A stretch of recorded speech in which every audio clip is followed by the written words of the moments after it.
ஆண்டவர் உலக ரட்சகர் இயேசு கிறிஸ்துவின் நாமத்தினாலே எங்கள் அன்பின் வாழ்த்துக்களை தெரியப்படுத்திக் கொள்கிறோம். இந்த 5ஆம் மாதம் 10ஆம் தேதி வெள்ளிக்கிழமை காலை பொழுதில் அனுதின கண்மளித்த நிகழ்ச்சியின் வாயிலாக உங்களை சந்திப்பில் கற்றுக்கொள்ள மகிழ்ச்சி அடைகிறோம். கர்த்தர் தாமே உங்களை ஒவ்வொருவரையும் ஆசீர்வதிப்பாராக. இந்த நாளுடைய தியானத்திற்காக ஒரு வசனத்தை வாசிக்க கேட்போம்.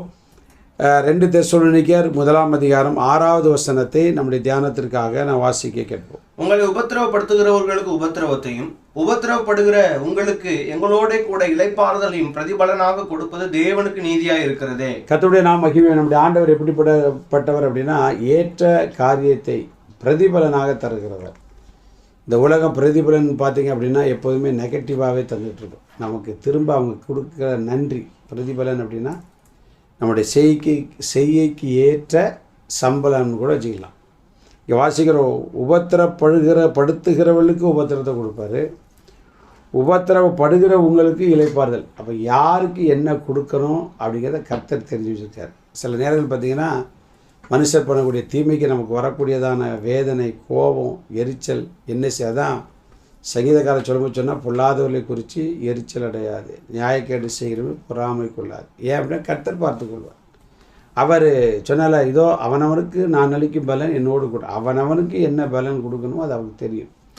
பிரதிபலனை கரெக்டாக கொடுப்பார். நன்மை செய்தால் அதுக்குரிய ஆசீர்வாதம், தீமை செய்தால் அதுக்குரிய ஆசீர்வாதம். வேதம் நமக்கு தெளிவாச்சு. நன்மைக்கு தீமை செய்ய வீட்டை விட்டு சாபம் அல்லது தீமை நீங்க சொல்லப்பட்டிருக்கு. ஆனால் மனுஷன் தீமை செய்வதற்கு துணிகரம் கொண்டிருக்கிறான். இன்றைக்கி இந்த கண்மளித்த நிகழ்ச்சி கேட்ட அருமையான தேவனுடைய உங்களோட வாழ்க்கையில் பல போராட்டம். நான் நல்லதையா செய்தேன், அவன் எனக்கு தீமை செய்கிறான், நான் வாழணும்னு நினைக்கிறேன், அவன் பொய் சொல்லுகிறான். வேதத்திலிருந்து அதுக்கு எடுத்துக்காட்டுகள் நிறைய இருக்குது. தாவீது அகித்தோப்பியலுக்கு நன்மை செய்தான், மகனாகி அப்சலோமுக்கு நன்மை தான் செய்தான். ஆனால் அவங்களாம் பார்த்தீங்க அப்படின்னா சவுலுக்கு நன்மை தான் செய்தான். இவங்களாம் அவனுக்கு எதிராக வந்தாங்க. நடந்தது என்ன? அவரவருக்கு தாவீதுக்கு என்ன பிரதிபலன் கொடுக்கணுமோ கொடுத்து உயர்த்தினார். சவுலுக்கு, அப்சலோமுக்கு, அகித்தோப்பிலுக்கு, இவங்களுக்கெல்லாம் என்ன பிரதிபலன் கொடுக்கணுமோ அதை கொடுத்து சரி கட்டினதை வாசிக்கிறோம். அதனால் இந்த அனுதின கர்மளித்த நிகழ்ச்சி கேட்ட அருமையான வாழ்க்கையில் மனுஷருடைய செயல்கள் நிமித்த மனவேதனையோடு இப்படி பேசுகிறாங்களே, இப்படி செய்கிறாங்களே. குடும்பங்களையும் பார்த்திங்க அப்படின்னா பல அநியாயங்கள் நடக்கிறத பார்க்கும். சபைகளில் நடக்கிறது, ஸ்தாபனங்களில் நடக்கிறது. ஸ்தோத்திரம். உலக மனிதர் மத்தியில் நடக்குது. எதுவாக இருந்தால் நமக்கு பிரச்சனையே கிடையாது, கவலைப்படாங்க.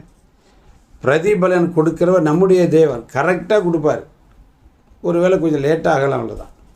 எப்போ எதை செய்யணும்னு ஆண்டவர் தெளிவாக இருந்துருக்கு. சாரி பார்த்து விதவை பாருங்கள். எலியாவினுடைய வார்த்தையை கேட்டு எலியாவின் சொற்படி செய்தால். அதனால் பானையில் இருந்த மாவும் குறையலை, கலசத்தில் இருந்த எண்ணெய் என்ன செய்யலை. தேவன் அந்த குடும்பத்தை 3 வருஷம் என்ன செய்தார். தொடர்ந்து பஞ்சகால தீர்வு மட்டும் கர்த்தர் அற்புதமாக நடத்தினார். கர்த்தருடைய நாம மகிமை. எபத் மேலே எரேமியாவை காப்பாற்றினான். கர்த்தர் பாருங்க, அவனை அந்த அழிவுக்கு, அந்த தேசத்தின் அழிவுக்கு அவனை என்ன செய்தார், தப்பிவித்து விளக்குனதை பார்க்கும். சகை இயேசுவை கண்டு நான் ஆஸ்தியில் பாதி ஏழைக்கு கொடுக்குறேன் அப்படின்னார். கர்த்தர் அவனுக்கு அதற்குரிய நன்மை என்ன செய்தார், கொடுத்தார். அதனால் தீமை செய்கிறவங்க நம்ம கவலைப்பட வேண்டாம்.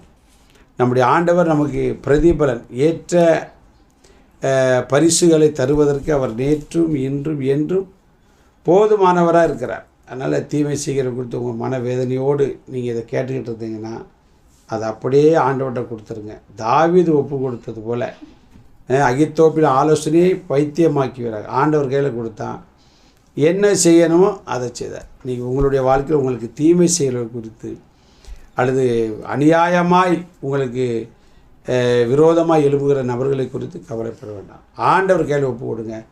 சோத்திரம். ஏற்ற நன்மைகள். நன்மை செய்கிறவனுக்கு நன்மை கொடுப்பார், தீமை செய்கிறவனுக்கு தீமை தான் பிரதிபலனாக வரும். கர்த்தரை நோக்கி இருப்போம், தைரியமாக இருக்கும். நல்ல பிதாவே, பிரதிபலனோடு வருகிற தெய்வமே, இந்த வார்த்தை கேட்க ஒவ்வொருடைய வாழ்க்கையிலும் ஆண்டவரே படுத்துகிறவர்களுக்கு உபத்திரவத்தையும் உபத்திரவப்படுகிற உங்களுக்கு இளைப்பாறுதலும் தருவேன் என்று சொன்ன தேவன். அதே போல் கர்த்தர் காரியத்தை வாய்க்க பண்ண போகிற அப்படின்னாலே சோத்திரம். இயேசுவின் நிமித்த ஜெபங்கள் நல்ல பிதாவே.